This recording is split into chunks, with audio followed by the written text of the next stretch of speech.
Hello and welcome to the Tramily Family Fun Quiz, and you're live. I'm live. We're all live. So thank you for taking the trouble to check in this evening. It's Thursday here in Melbourne. If you're over the date line, who knows what day it is over there in America. It'll be Wednesday, well, San Francisco anyway.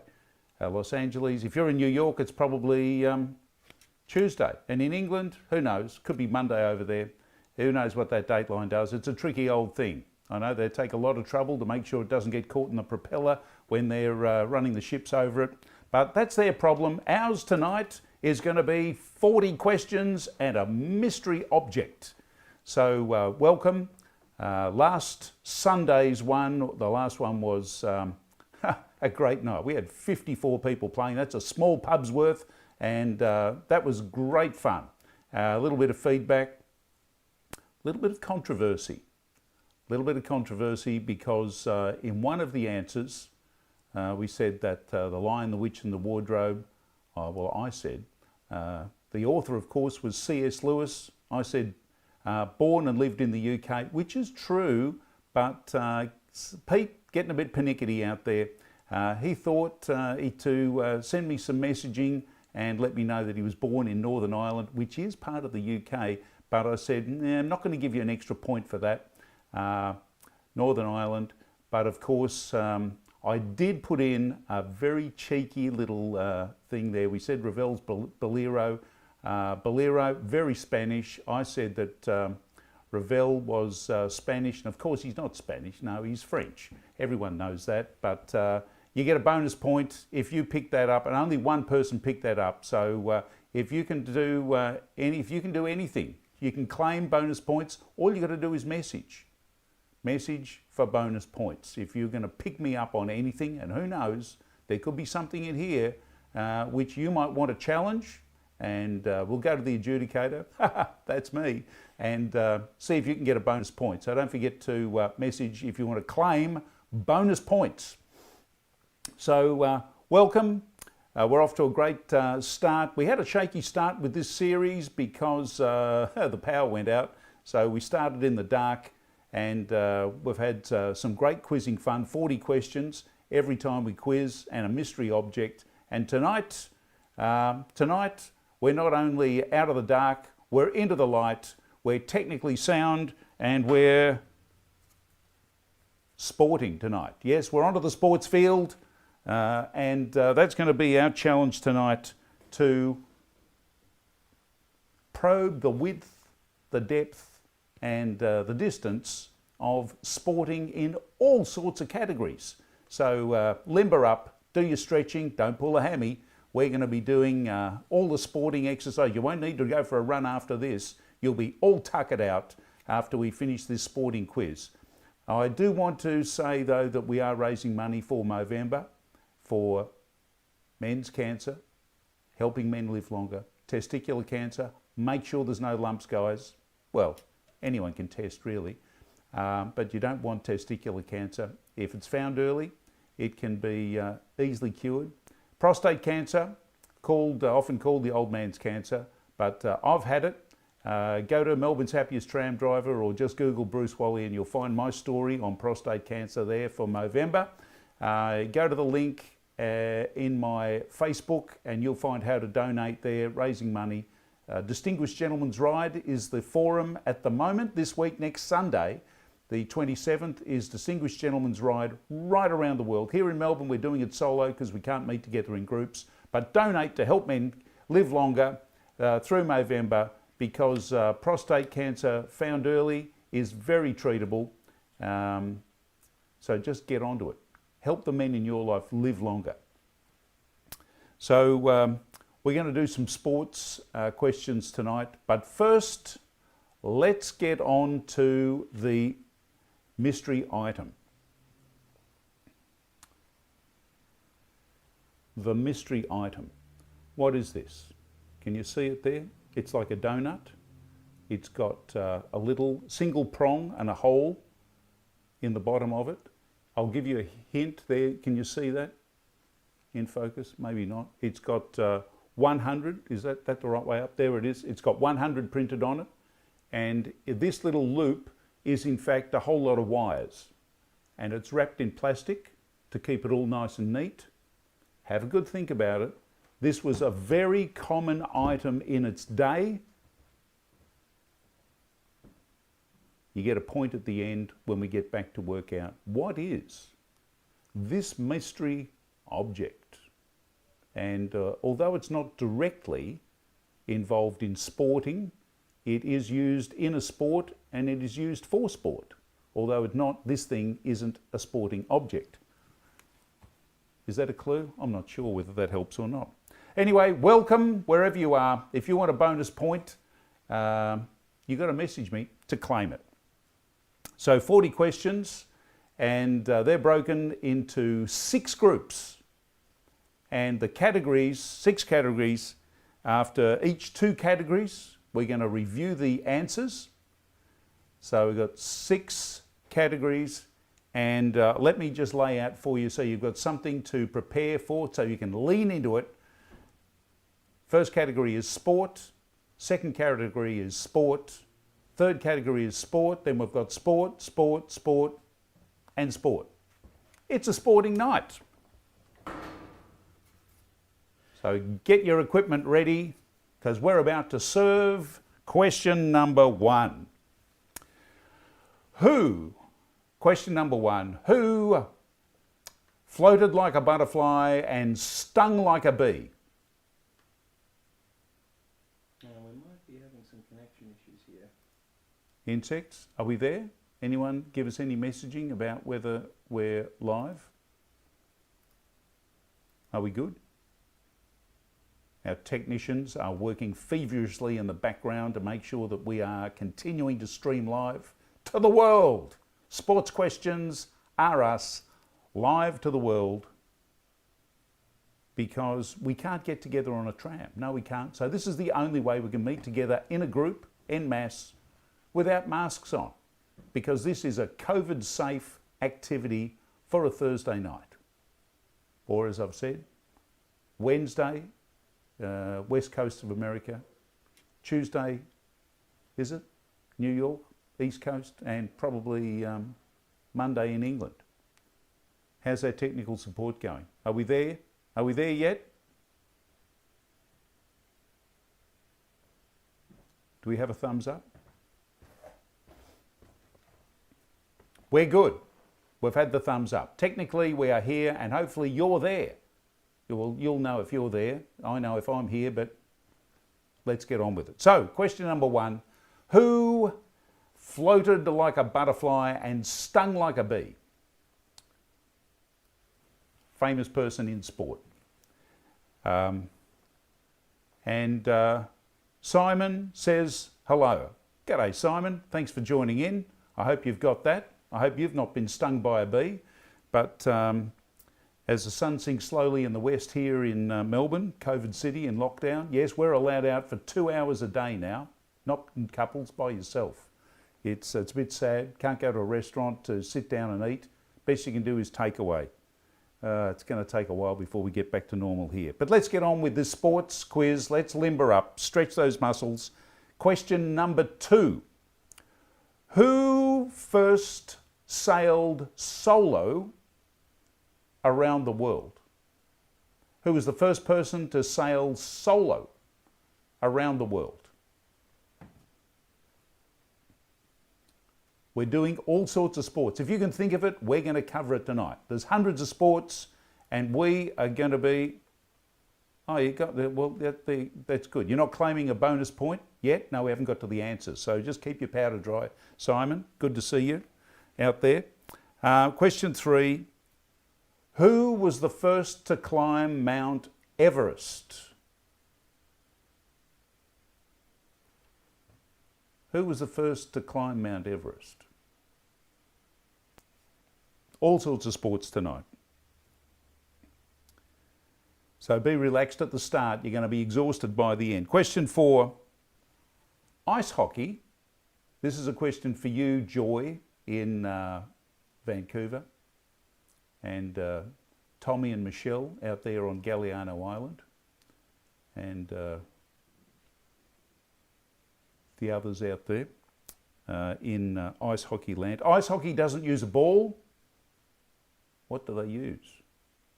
If you don't use a ball in ice hockey, what do they use? What's it called? We've got a lot of sport to cover.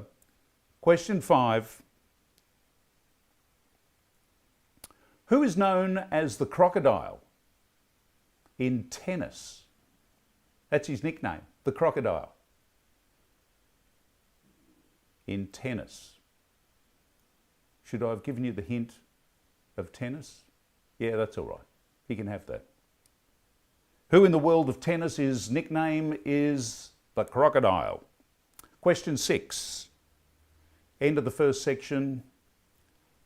Question 6. Who was known as the great white shark? Who in the sporting world was known as the great white shark? Do you need a hint? I'll give you a hint.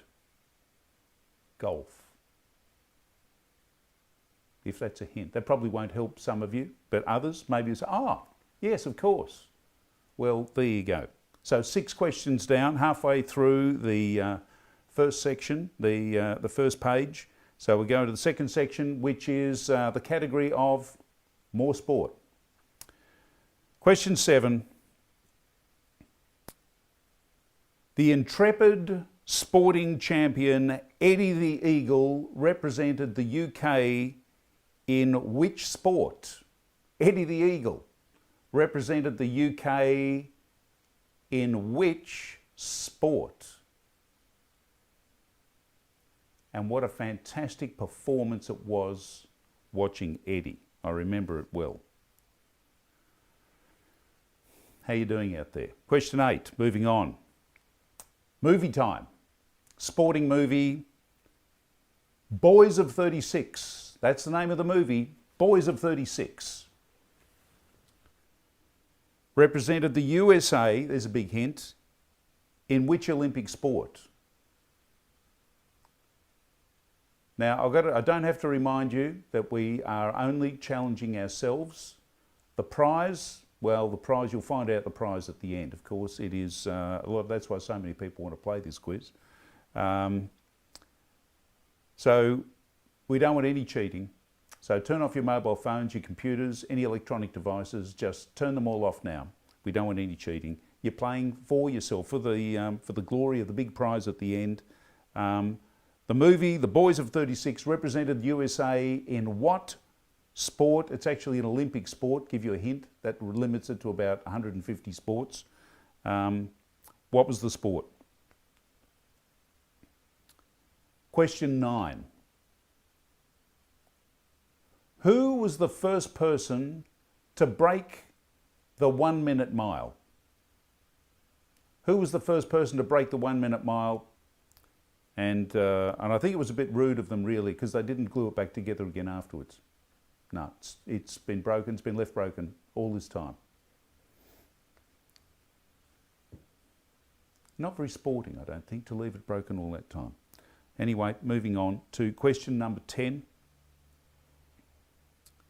In what sport did Forrest Gump represent the USA in a diplomatic act? Forrest Gump played which sport to represent America in international diplomacy? I told you we'd be covering a range of sports.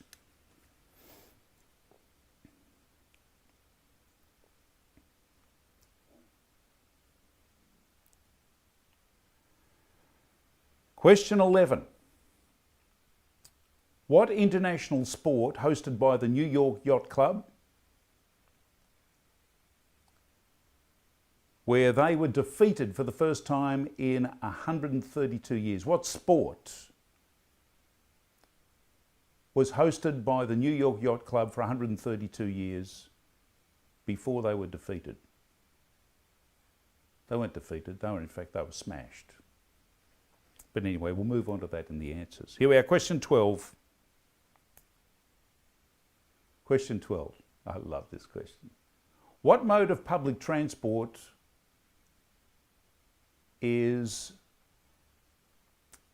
played every year in an Olympics? What Olympics of public transport, what mode of transport is contested in an Olympics in Europe every year?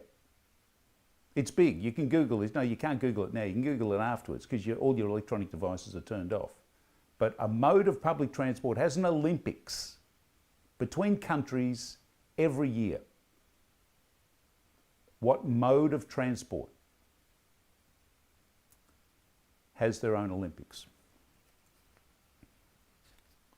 You might be scratching your head saying, I catch the bus every day. I didn't know there was an Olympics. Well, the big Olympics when you're catching a bus is running for the bus to get on it. That's the sprinting Olympics, but I'm not talking about that. This is a mode of transport. Okay, question 13, the last question in this second category of more sport. Question 13. What sport involves players working out who killed who with what and where? What game, what sport requires people to work out who killed what, who killed who with what and where? There we go. That'll have you scratching, and some of you will say, oh, I know that one's too easy. Well, we'll find out in a minute because we're going to go and do some questions now, the answers to these questions. So the answer to question 1, who floated like a butterfly and stung like a bee? The answer is Muhammad Ali. And what a poet he was. The pretty face. Fantastic performer and a pretty handy boxer. Won a gold medal at the Olympics. And as the story goes, he threw it away. Muhammad Ali. Hope you got that one. Answer to question 2. Who was the first to sail solo around the world? Well, Sir Francis Chichester. Sir Francis Chichester, way back in 66, 67. And it took him 9 months and 1 day. That's a long time to be spending by yourself. But anyway, he did it and he survived. And he got knighted for it. Question 3. Who was the first to climb Mount Everest? Now, there is a bonus point up here because you might be arguing there are 2 people who climbed Mount Everest. Now, we're talking about the man who was provided the funding, and then, of course, there was his intrepid guide. So you get 1 point if you nominate Sir Edmund Hillary, intrepid climber from New Zealand, and his guide was Tenzing Norgay. The 2 of them climbed Mount Everest way back in time. Was it 1954? I think it was 1954. Way back in time. Question 5. Who in the world of tennis is known as the Crocodile? I love the way they get nicknames. The Crocodile. Who do you reckon it was? You got it right there? Give it a crack. You can have a darn good crack at this. If you wear sports t-shirts, you're going to know this one too easily. It's Rene Lacoste. Get it? Lacoste? Lacoste t-shirts. You know, they've got the little crocodile on the pocket of the... If you're not a fashion person, you probably won't know. But Rene Lacoste, the crocodile. Isn't that clever, the way they give these guys their nicknames? And question 6, who was known as the Great White Shark? I gave you the hint of the golfing world. None other than Aussie Greg Norman. Went to live in Florida. I think at one stage he owned about 50 Ferraris and designed golf courses all around the world. Golf course designer. Great golfer. How'd you do there in the first section? 6 questions and a bonus point in there, so you could have 7 points at this stage. So let's move on to the answer for question 7. Eddie the Eagle represented the UK in which sport? Eddie the Eagle was the British champion in ski jumping, and in the 1988 Winter Olympics represented the UK, and he was in 2 sports, the 70, was it? So here's 70 and 90 metre ski jump, and I think he came last in both. But what a performance he put on. He was gutsy, but maybe not of international standard. So, missed the answer to question 4. Oh, thank you, Simon. The technology is ice hockey, question number 4. Thank you very much, Simon. Ice hockey doesn't use a ball, it uses a what? Puck. No, I said puck. I'm not going there. Yeah, P-U-K. In fact, anything which is round in section and rectangular on the side, and it's made of very solid rubber, you don't want to get hit by it when it gets, what do they call it, slapstick? It's very fast on the ice. Yes, it's a puck. So anything that is that shape is called a puck, which I didn't know, but when they use the big silicon diodes to rectify the power for the trams, I went and had a look, and they use a puck that's about a foot across. Huge, great big diode to rectify 600 volts, 10,000 amps. They call them a puck. Not used for ice hockey though. So, isn't that interesting? Thanks, Simon. Pick me up on that. So where do we get up to now? We've done Eddie the Eagle. Question 8. Question 8, the answer to question 8. The movie The Boys of 36 represented the USA in which sport in the Olympics? 36 Olympics. Rowing. And interestingly, a good friend of mine, Mike, over there in Auburn outside of Seattle, was coached by one of these guys. In fact, there's more than one movie on these guys, and the story of is just amazing. Because the guys that went over there, back there in 36, rowing around the world was an elite university sport. And they had a lot of guys in Seattle, Washington State, who were as poor as church mouse, but they were great rowers. And they, against all odds, won the national championships and won the right to represent America. And they were looked down on.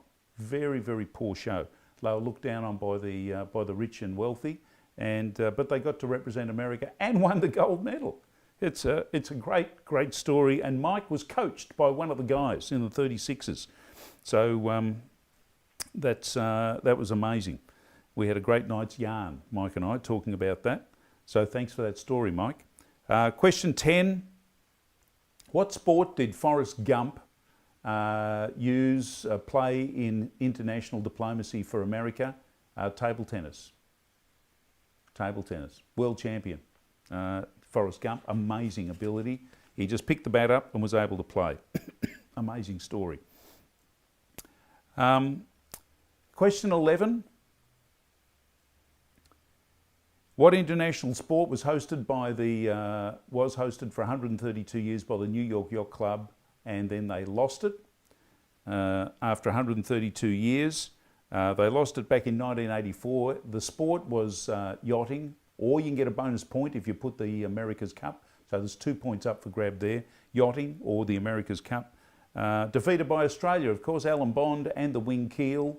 And we talked a bit about that in the last quiz. But yes, yachting or the America's Cup. Question 12. What form of public transport has an Olympics every year in Europe? I'll tell you, because you'll be scratching your head. Trams, the Tram Olympics. They have it every year, and it's extraordinary. So you can drive a tram, bump it into a big ball, knock down skittles. They have things where they've got buckets of water, drive a tram backwards. Who drives a tram backwards? I don't. And you've got to stop it at a particular stop and not spill any of the water in the bucket. Crazy stuff. Australia a few years ago was represented, and we won gold medal in a couple of events. That was Trong, our man Trong over there representing Australia.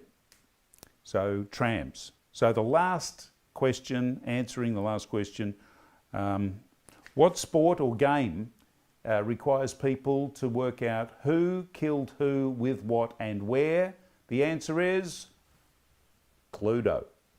Cluedo, the board game. There you go. It was Mrs. Peacock with the lead pipe in the library killing Miss Scarlet or whatever it is. So, so there we go. How'd you go? There's 13 questions, 15 points up for grabs, I think. And I hope you did well out of all of that. So I hope we haven't pulled a hammy yet. And we'll move on into the middle section. Section 3, after sport, more sport. This is even more sport. Question 14. Name the most successful 500cc MotoGP world champion. Who has accumulated more world championships in the 500cc MotoGP than anyone else? Who? Question 15. Who is the most successful Formula One driver of all time? We're covering so many sports tonight. You know, some people are experts on basketball or baseball, that sort of stuff. You get them in the pocket and they just can tear the sport right apart, stats and everything like that. Well, they don't get much of an advantage, you see. If you've heard a few glimpses of sports on the radio or the TV or at the table next door down at the cafe or the restaurant, you've got a good chance of pulling out some good scores tonight. So there you go. Question 15.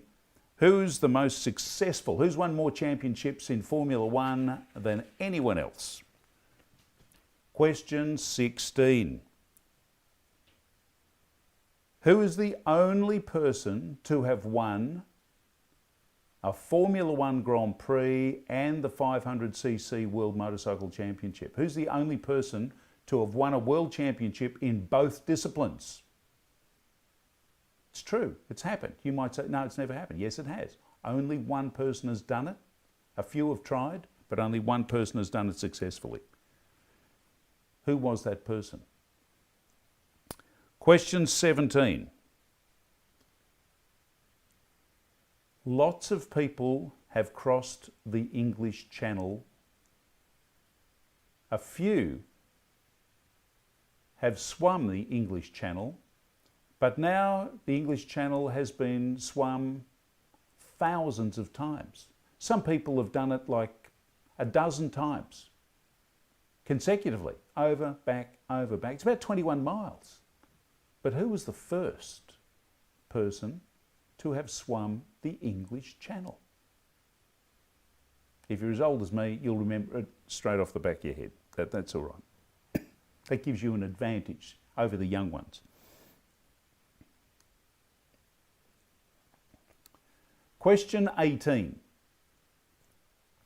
What sport, name the sport that involves two people, two rackets, a net, and a monk watching from a window. And there is the hint. Name the sport. Two players with rackets, one each, a net in the middle, and they're being watched by a monk.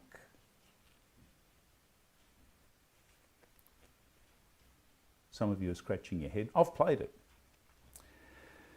Not very well, but I've played it. Question 19. What aquatic sport is named after an insect? What aquatic sport is named after an insect? And I hope that's got you scratching your head.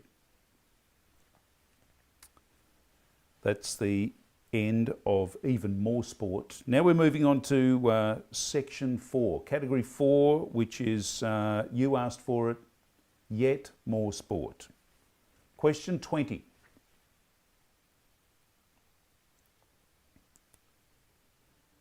Which world champion burned their arm lighting the flame at the 1956 Olympics? Who lit the flame at the 1956 Olympics? Well, I'll give you a hint. 56 Olympics, where was it located? I'll tell you where it was. It was right here in Melbourne. Which world champion burned their arm lighting the flame at the 56 Olympics? Question 21. Who carried the weight of a nation on their shoulders at the 2000 Olympics and wore a onesie suit? Who carried the weight of a nation on their shoulders at the 2000 Olympics and famously wore a onesie suit?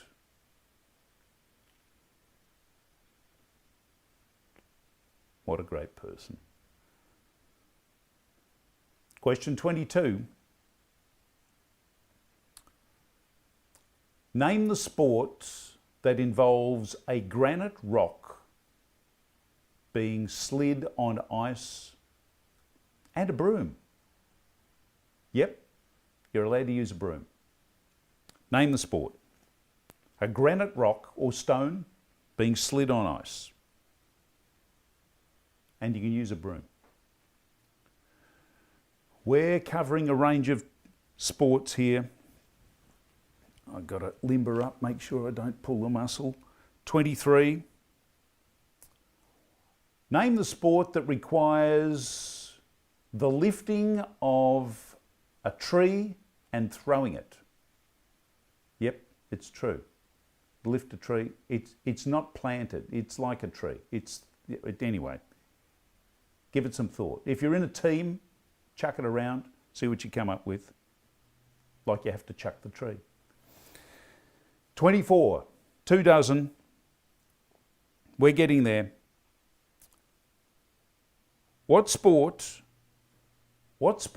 originated in Australia and was exported to the world, but first it was exported to England and involves motorcycles on a circular track with cinders, on a circular cinder track?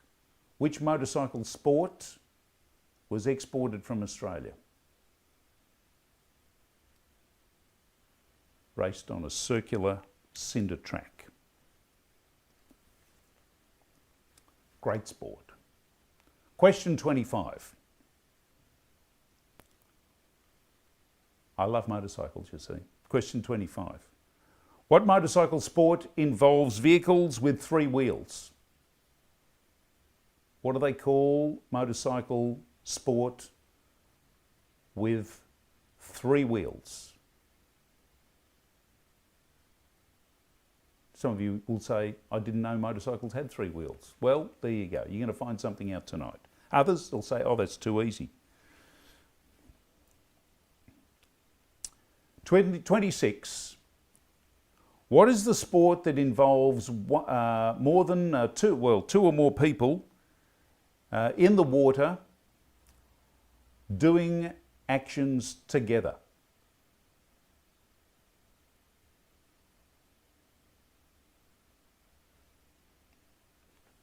At the same time. What sport involves 2 or more people in the water doing actions at the same time? Sort of like a team sport.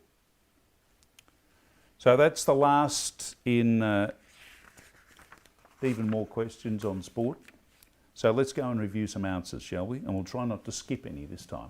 Thank you, Simon.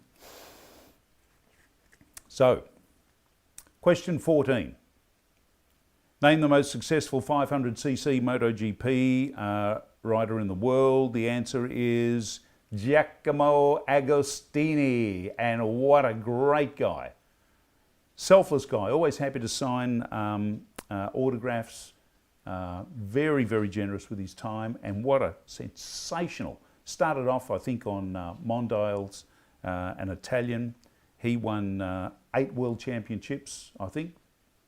Valentino Rossi is coming second with 7. But Giacomo Agostini, when he was racing in his heyday, was competing in more than one race on a day. He was racing 2 and sometimes 3 races on one day over the weekend. And in total, he has 15 world championships, and I don't think that will ever, ever, ever be broken.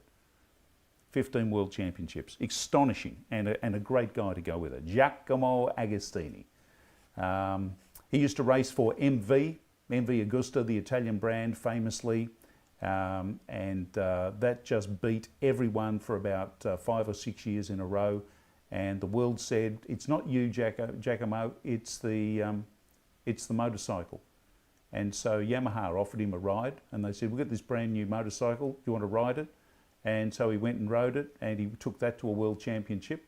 And then he went back to MV Agusta and won another world championship on the MV Agusta, which was the last time a 4-stroke won against the 2-strokes.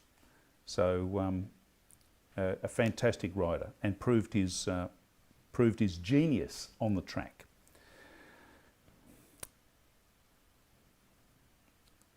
Name the most, question 15, name the winningest Formula One driver of all time, car driver, Formula One. Who's the winningest of all time? Michael Schumacher, and sadly, seriously injured in a ski accident, 7 world championships, a genius of a driver, and a great guy with it as well. Who is the only person, question 16, who is the only person to have won a 500cc MotoGP and a Formula One car and motorcycle world champion in both categories, both disciplines? And that is, of course, John Surtees. John Surtees, a truly gifted rider and car driver. Question 17. Who was the first person to swim the English Channel? I've done the English Channel as a swimmer. I was exhausted when I got there. No, I went by ferry. I didn't swim it. 21 miles. Matthew Webb. Matthew Webb in 1875. Yeah, I was still in school, primary school back then, but what a great day. We all celebrated. I think we got a day off school for Matthew Webb, astoundingly swimming the English Channel. Question 18. What sport is played with 2 people holding a racket? There's a ball involved, there's a net, and there's a monk watching on. The answer is royal tennis. It's, if you've never played it, you can Google it. If you've never played it, it's an interesting sport to play, interesting twist. The origins of modern tennis, royal tennis. We've got a court here in Melbourne, and so there's a veranda that goes around the court. You can play the ball up onto the veranda, it falls back down. You can hit the monk, get a point, and your serving positions change. It's an interesting sport if you've never played it. There's not many courts around, so you've got to know someone to be able to get in. But interesting to play. Question 19. What aquatic sport is named after an insect? How many of you got this? You have a good think about it. You're thinking of crickets, you're thinking of gnats, mosquitoes. What did you come up with? I'll tell you the answer, the butterfly. It's a stroke, the butterfly stroke. It's my worst. It's really difficult. You've got to put a lot of effort into it. Technique, technique, technique. But it's the butterfly stroke. Hope you did well there. As we move on to question 20, the answer. Which world champion burned his arm lighting the 56 Olympic flame? The answer, young Ron Clark. World champion, yes, sadly never got to win a medal in an Olympics. Fast man, but didn't do well. Not Olympics, not his heyday. Question 21. Who carried the weight of a nation on their shoulders at the 2000 Olympics and wore a onesie? And she too was the surprise and delighted the nation and the world in lighting the flame at the 2000 Olympics. Cathy Freeman carried the world on her shoulders to win in her green and gold onesie suit the 400 metre dash, and then famously ran the track with the Aboriginal flag. And what a marvellous event that was. I think the whole nation shed a tear when she managed to carry that off. But there was certainly a lot of pressure on her to win that race. It was palpable, but she did it, ran like the wind. Great event. Hard to believe it's 20 years ago. Hope you're doing well today, Cathy. 22. What sport involves a granite stone being slid on ice and you can use a broom as well? Curling. Curling. How'd you go with that? Curling. Winter Olympic sport. Question 23. Okay, laddie. What sport requires the lifting of a tree? Aren't they enormous if you've seen this? And throwing it. Who on earth could lift one of those things in the first place and then go to throw it? Unbelievable strength. It's from the Scottish Highland Games and it's called caber throwing. Caber throwing. Extraordinary stuff.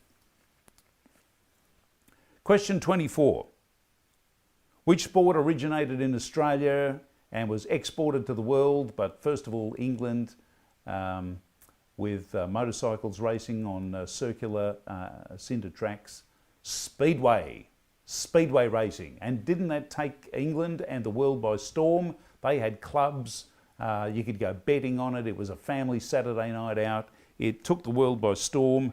Aussies, a lot of them dominated. Bluey Wilkinson, back there in the 20s and 30s. Fantastic stories of the heyday of nearly every suburb in England and here in Melbourne had a speedway track, and that was a great Saturday night's entertainment, listening to those Japs, not Japanese. No, the motorcycle engines were made by a company by Prestwick, J.A. Prestwick, and they were the go-to engines. Lots of others there, Rudges and Douglases and that sort of stuff. But anyway, I digress.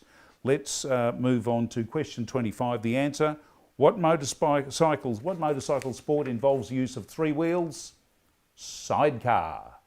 Sidecar, track racing, motocross, trials, lots of different sports, and of course you can have a sidecar on the road.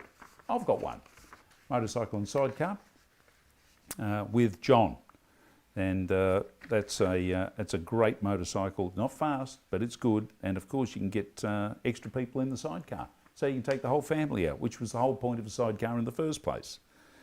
26, the last in this section. What sport involves two or more people doing things at the same time in water? No, we're not talking about the silent P and swim. We're talking about synchronised swimming. Synchronised swimming. So there's whole teams. I don't know what the maximum number is. Is it 10 or 12 or something like that? But and then there's two. I think if I was going to go in, I'd be doing the solo synchronised swimming to make sure that I, in fact, was synchronised with me. But no, two or more, it's called synchronised swimming. So how are you doing? We're 2/3 of the way through, and I hope you're doing well. That's another 13 questions with a couple of bonus answers in there for grabs. So now we are in the final two categories to go, and I hope you haven't pulled a hammy yet. And we'll move on to question 27, second last category, even more stuff about sport. Question 27, if I mention Torval and Dean, that's all I'm going to say, no hints. Torval and Dean, what sport are we talking about? Torval and Dean. Isn't it funny how some of these things just become household names?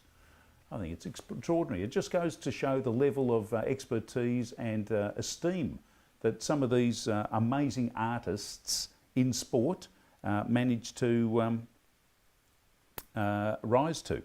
Question 28. What is the single most popular ball sport in the world, hands down? No correspondence will be entered into. I've gone and done my research. My answer will be final. So you can try and claim bonus points on this if you want, but there's only one answer. Question 29. Question 29. Who won the Olympic speed skating gold medal that has now become in 2002, Winter Olympics 2002, that has now become is it a verb? Yeah, I think it's a verb. It's famously won the 2002 Olympic speed skating gold medal. Who was it? What's his name? And you're gonna, if you haven't seen this before, you're gonna have to Google this and watch it. It is just extraordinary. Question 30. Who was the billiards legend in the 20th century that held 57 world records? Who was the billiards world champion that held 57 world records? Billiards. We're covering a lot of sport. Question 31. What sport are we talking about? What sport, when I mention two words, footwear and Jordan? You put those two words together, what sport are we talking about? Hope you're following me on this. And subscribing. Don't forget to subscribe. Then you'll get notification of the next quiz, which will be on Sunday, coming up on Sunday, which will be, Saturday in Los Angeles, Friday in New York, and Thursday in England. Question 32. Who finished their career with a batting average of 99.9? Now, you may have to live in a pink nation to understand this fully, but so if you're living in Europe or the Americas, you're going to get some mind-expanding information. A batting average.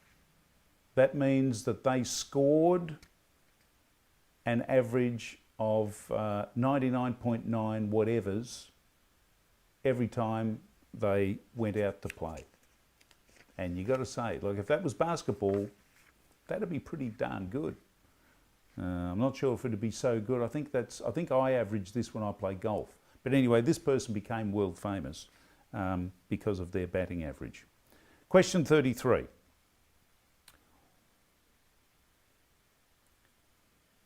We're talking a bit of, is it grammar? No, not your grammar. No, it's what is a collective noun? Now, collective noun, let me explain. That's not the question.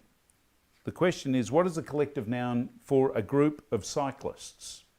So a collective noun, if you're not familiar with it, is sort of like a host of angels. So host is the collective noun for a group of angels. Or if we're going to talk about lions, it would be a pride of lions. So pride is the collective noun. So when you say a what of cyclists, what is the what? The collective noun for the group of cyclists. If you're not clear, message me.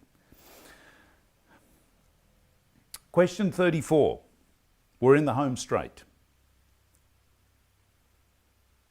Arguably the greatest Formula One driver of all time. I'm talking about from the dawn of history, from the time Moses drove his across the desert in his triumph. Motor racing's been around a long time, from Bible times right up to today.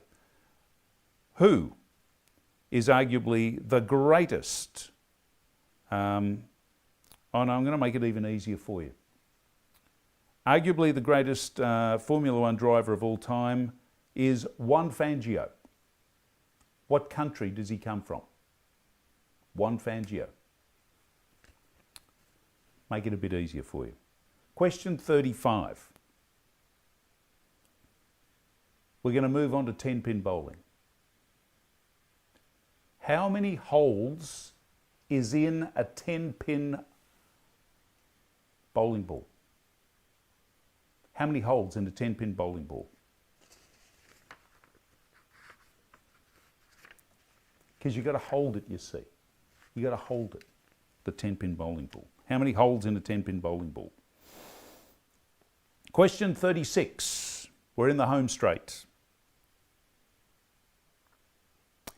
In what year did the last side valve motorcycle win an international championship? Now, if you're a petrol head like me, you'll say side valves, ancient technology. Well, put your thinking hat on. World Championship events. When did the last side valve motorcycle win an international competition? No, not one in the suburb or whatever it is down. This is an international competition. Thinking hats on. If you're a petrol head, this is where you should be going. Everyone will be looking at you. This is your bailiwick. Come up with the answer. What year? Question 37. Name the, well, it's actually a nickname. Name the 2000 Olympic swimmer from Equatorial Guinea who famously came last in both his events. This was top media coverage around the world in the 2000 Olympics. Who? What was his name? I'll take his nickname because he had a nickname which was sensational, from Equatorial Guinea. Question 38 out of 40 questions.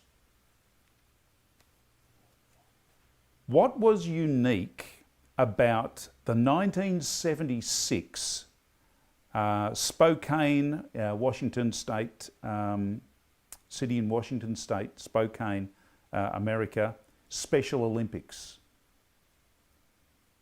What was significant and special about that particular event? If you know it, something extraordinary happened. Question 39, penultimate question. Which Olympic sport involves athletes fencing?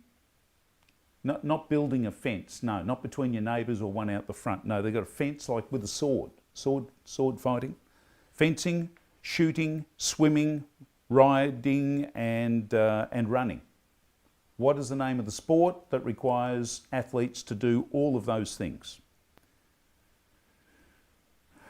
And the last question, we've come a long way. It feels like we've run a marathon, and this is a marathon question. The last question. Who was the first person to run the marathon? Who was the first person to run the marathon? I'll give you a hint. I'll give you what year it was. 490 BC. The first person to run the marathon. There we go. We've done the marathon. Now we're going to do the answers for the last section and get on to the mystery object. So how are you going here in our final one? 27, question 27. When I say Torval and Dean, you say figure skating. Of course you do. And they got 10s, didn't they? Amazing. What gracious life on ice skates, and what entertainment for for all of us. Question 28. Single most popular ball sport in the world, and no correspondence shall be entered into unless you want to. Soccer.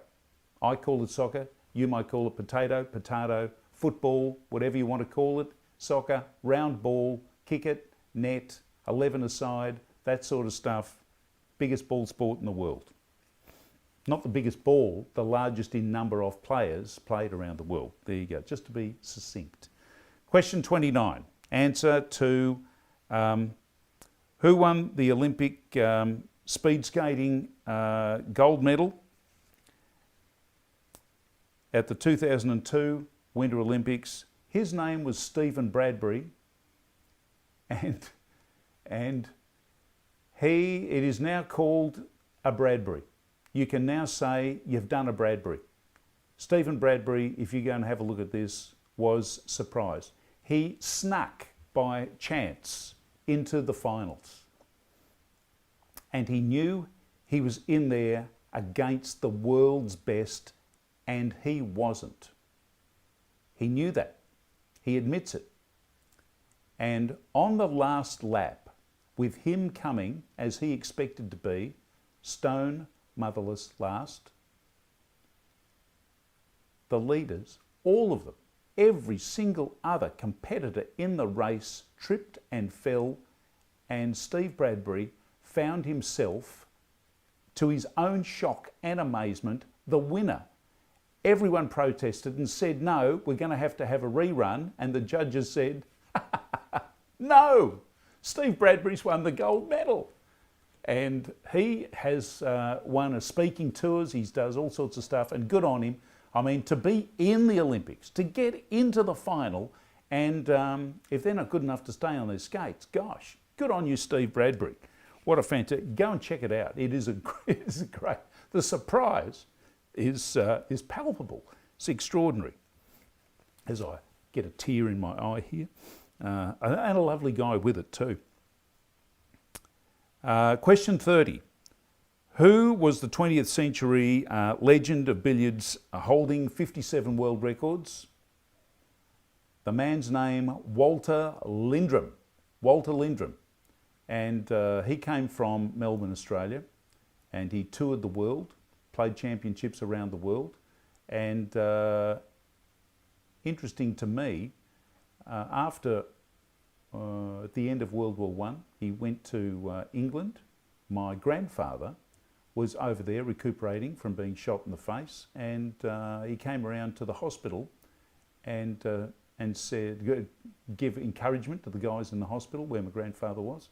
Anyone want a game? My grandfather said, yeah, I'll play you. My grandfather beat him. And Lindrum said, you have a return match? And my grandfather said, you got to be joking. No, he didn't say, got to be joking. He said, no way. I've beaten the world champion and I'm going to leave it 1-0. Thank you very much. Walked away with that. Fantastic story. My grandfather loved that story. Fantastic. There he was in Richmond Hospital over there, World War I. Anyway, moving right along. Walter Lindrum, actually, his building is still, multi-storey billiard parlour, is still there in Flinders Street in Melbourne, if you care to have a look, opposite Fed Square. Question 31. If I say to you footwear and Jordan, what sport comes to mind? There is only one sport. Although this guy did play another sport. He played baseball for a while and did fairly well out of that. However, the one sport is, of course, basketball. And my darling wife and I went along to the Chicago Bulls pub. Have a drink there one night. We didn't meet Michael Jordan, but Chicago Bulls, that's who he played for. And what a legend of the sport Michael Jordan was, and his name is still spoken in hushed terms in reverence to the dynamic way that he played the game. Fantastic. Question 32. Who finished their career with a batting average of 99.9, just didn't get the 100. He wouldn't have had to do much, you know. The last game this guy played, he went out first ball. Didn't even make one run. If he'd made one run, he would have got an average, batting lifetime average of 100. Don Bradman. Don Bradman. Extraordinary player. Kept to himself, but an extraordinary player. He was focused, absolutely focused. So, question 33. I like this. What is the collective noun for a group of cyclists, a host of angels, a pride of lions, and a peloton of cyclists? A peloton. Did you get that? Peloton? I hope so. Right, we're in the final section. Sport, sport, sport, sport, and more sport yet. This is the last section. Question 34. We're on the home run.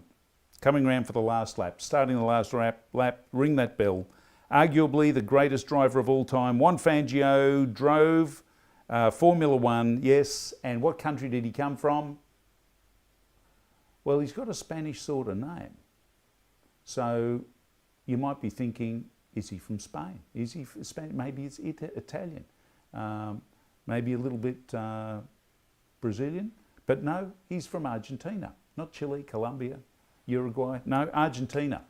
And a magnificent, didn't get to drive until later in life. I think he drove right through until his mid-40s. But what a fantastic guy he was, and generous with it. And some famous, famous drives. David and Goliath stuff where he prevailed. Amazing driver. How he would have gone in this day and age. But he was a seat-of-the-pants driver with no aids, no computer assisted cars. It was all seat of the pants and driving with your head. And he survived. So many other drivers didn't make it through. It was a very, very cutthroat and dangerous career. Many, many drivers died in those days. He survived and drove so well. And world champion as well a few times. Question 35. How many holes are in a 10-pin bowling ball? How many holes are in a 10-pin bowling ball? If you're a 10-pin bowler, I used to be a mechanic in a 10-pin bowling alley for a while. How many holes in a 10-pin bowling ball? 3. 3. You can put whichever fingers you want in the ball. Anyway, 3. 3 holes. Hope you got 3. You only get 1 point, but it's 3. Answer is 3. Question 36. In what year did the last side valve motorcycle win an international race? Petrol heads, you'll know this off the top of your head. You'll say, oh yeah, that's just, everybody knows that. 1969. 1969. Daytona 200. Cal Rayborn. Average speed, over 100 miles per hour on a 750 V twin motorcycle, Harley Davidson, a KRTT, and what an amazing performance. And you know, the year after, you know, you could say that it was a cheat because the Americans had the rules that allowed 750cc side valves against 500cc overhead valves. But you know, the next year, when Mann won on the Honda, which was only running on 3 cylinders right at the very end, he won with an average speed of 102 miles an hour. And the official Harley team with the new overhead valve Harleys, they all broke down. And Walter, what's his last name? He rode one of the old Harleys, the racing Harleys that had won the previous year. He came 6th. And he was only average 1 mile an hour average speed lower than the Honda 4. And the side valve 750 Harley was snapping at the heels. The previous year, Cal Rayborn, he won by a lap, lapped the field. Unbelievable performance. 1969, a great year for side valve motorcycles, the last year of ancient technology prevailing in international competition. Question 37, name the 2000 Olympic swimmer from Equatorial Guinea who famously came last in his events, the 50-metre freestyle and the 100-metre freestyle. Who was it? Eric the Eel. Amazing guy. Didn't know how to swim a year before, never had a swimming pool to practice in until an international hotel in Equatorial Guinea gave him the opportunity to swim in the swimming pool, which wasn't an Olympic-sized swimming pool. And he raised enough money to be able to come and represent, because there's special dispensation for developing countries. And Eric the Eel famously got enormous press coverage right around the world, and he came a miserable last. I think he lost by 30 seconds or something like that. But good on him. He had his, what do they say, 15 minutes of fame. He did all of that. Good on you, Eric. Hope you're doing well today. Question 38, 3 questions to go plus the mystery object. What was unique, now I'm probably going to shed a tear here, what was unique about the 1976 Spokane Special Olympics? Special Olympics, the 100 metres. I'll tell you what was special about it. These were a group, so they got 8 sprinters in the 100 metre sprint.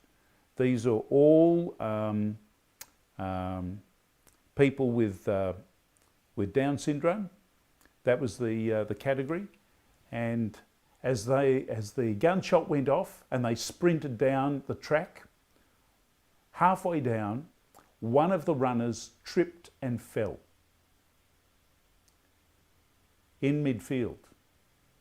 2 of the runners stopped, and hearing that something had happened behind, all of the runners stopped, went back, picked up the young person that had fallen. They all linked arms, walked the track and crossed the line all at the same time. And isn't that just the spirit of great sportsmanship?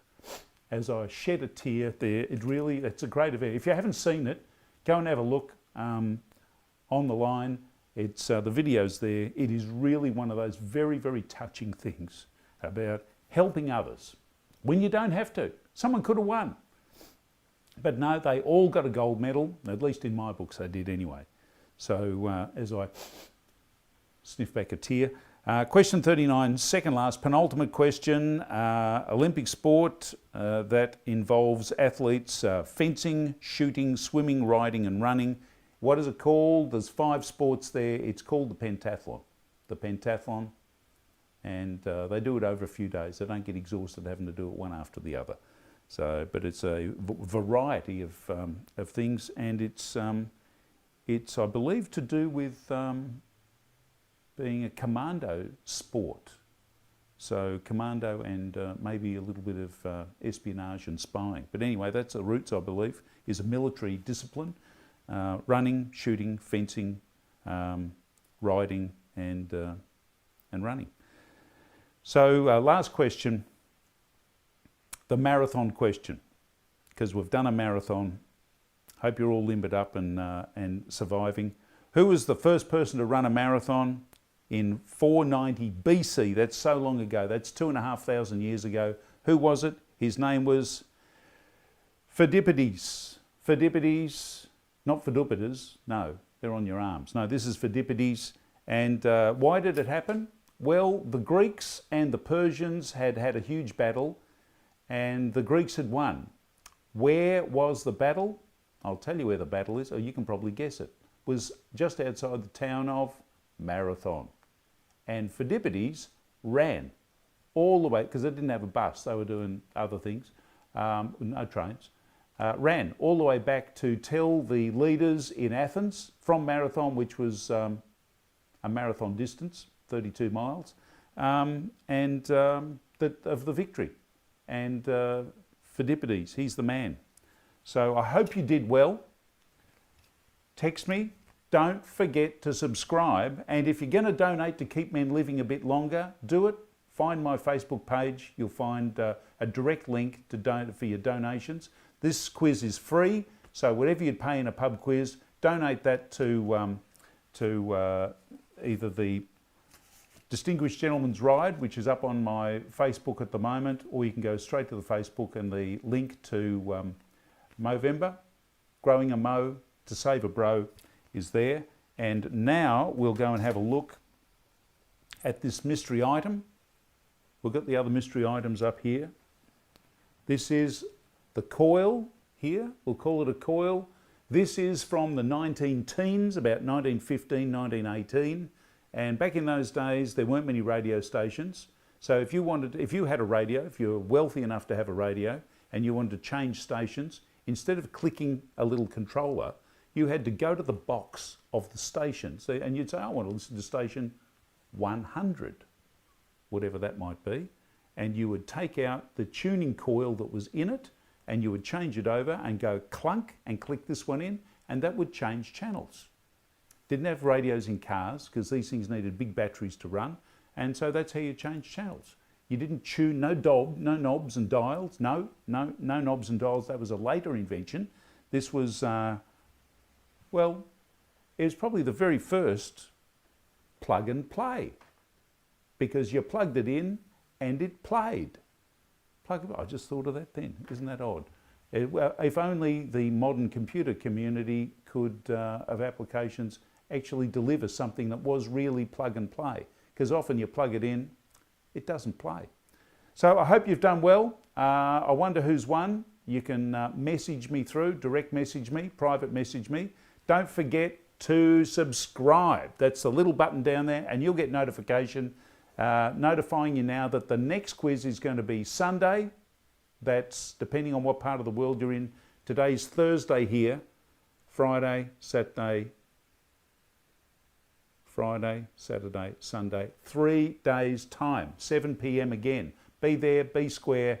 I hope you've survived. You can collapse now. We've done the sports. You don't have to go for a walk around the block. I know you're exhausted. I am. So I'm glad we've had this sports quiz. The next quiz will be arts and science. So get out your paintbrush, get out your microscope and your scientific equipment. And I'm glad it's time to serve volley, and see you next time. Ding ding. Thanks for being part of the quiz.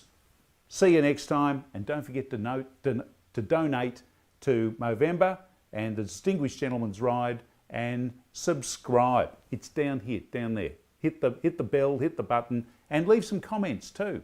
Hope you've done well on the Tramily Quiz.